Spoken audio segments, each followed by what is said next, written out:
সে অনেক দিন আগেকার কথা। একটি জঙ্গলে একটা বাঘ বসবাস করত।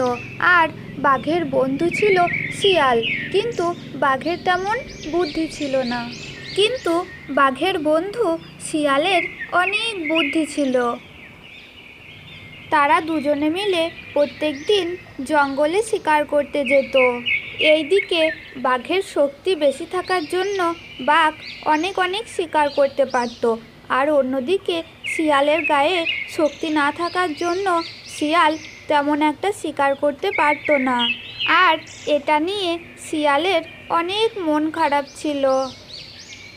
প্রতিদিনের মতো তারা একদিন জঙ্গলে শিকার করতে গেল, কিন্তু সেই দিন জঙ্গলে তারা কোনো শিকারই পেল না।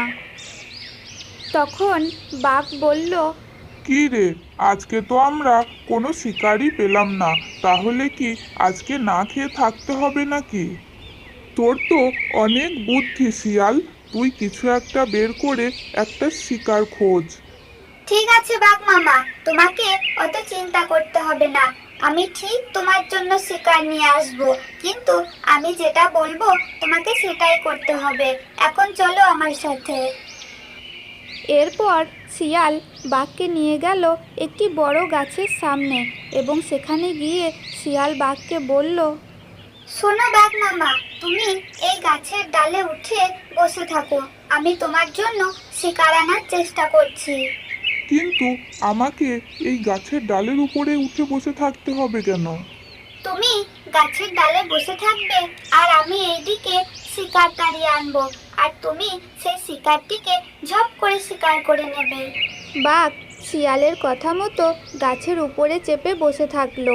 আর এদিকে শিয়াল নিচে দাঁড়িয়ে মনে মনে ভাবতে লাগলো, এই বাঘের জন্য আমি কোনোদিনও শান্তিতে শিকার খেতে পাই না।